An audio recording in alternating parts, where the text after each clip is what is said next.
কিছু মানে একটু পর একটু সিলিন্ডার বাস্ট হইতেছে, শব্দ পাইতেছি। ফায়ার সার্ভিস এখানে দোষ নাই, কারণ এখানে রাস্তা হচ্ছে চিপা, মানুষ এত মানে রাস্তার ফায়ার সার্ভিস আসতে পারে না। এমনকি দুই একটা গাড়ি ওখানে আটকে রয়েছে, তারা ভ্যানে করে মাল আনছে, এটা আমি নিজের চোখেও দেখেছি। মোটামুটি 500-র বেশি ঘর পুড়ে গেছে। না হতাহতের কোনো খবর এখন পর্যন্ত আমাদের কানে আসেনি। মসজিদের ছাদটা দেখে ধোয়া, তখন আসলাম, আসার পরে দেখি কি এখানে আগুন লাগছে। কিছুক্ষণ আগে আমি ফায়ার সার্ভিসকে ফোন দিয়েছি, তখন ফায়ার সার্ভিস মানে ধরতে পারে না, মানে আমি নেটওয়ার্কের সমস্যা সবাই যোগাযোগ, কিন্তু ফায়ার সার্ভিস এখানে যে অনেকে দোষ দিতেছে, এখানে আমি যেটা দেখতে পাচ্ছি ফায়ার সার্ভিস এখানে দোষ নাই, কারণ এখানে রাস্তা হচ্ছে চিপা।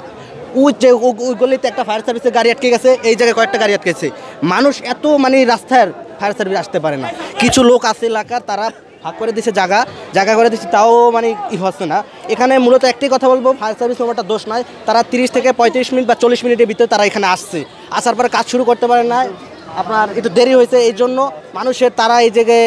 আপনার আরেকটা বিষয় হয়েছে যে কইলে যে কিছুক্ষণ আগে একটু বলছে যে ফায়ার সার্ভিস দেরিতে আসছে, মূলত দেরিতে আসে না, তারা গাড়ি ঘুরাইতে পারে না, গাড়ি আনতে পারে না, আর জায়গাটা চিনতে পারে না, এরকম বিষয়।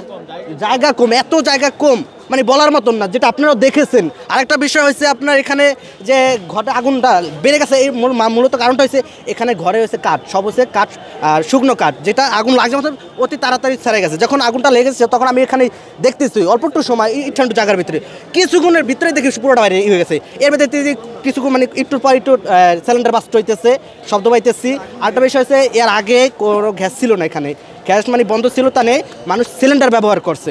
এই সিলিন্ডার কিছু লোকে সরাইছে, কিছু লোকে সরাইতে পারে না, ওইটা বাস্ট হয়ে যেতে আপনার কাঠও ছিল আপনার শুকনো, এতে অতি তাড়াতাড়ি আগুনটা ধরে গেছে, এটাই হলো কথা। এখানে ফায়ার সার্ভিসের ওটা দোষ নয়। এই যে অনেকে বলে এখন আমার সমস্যা হতে পারে, তখন কোনো সমস্যা নাই, ফায়ার সার্ভিস ওটা দোষ নাই। তারা 40 থেকে 45 মিনিট লেট হইতেই পারে, তারপর আসার পর কাজ শুরু করতে পারে না, রাস্তা চিকন, গাড়ি ঢুকাইতে পারে না, এমনকি দুই একটা গাড়ি ওখানে আটকে রয়েছে, তারা ভ্যানে করে মাল আনছে, এটা আমি নিজের চোখেও দেখেছি।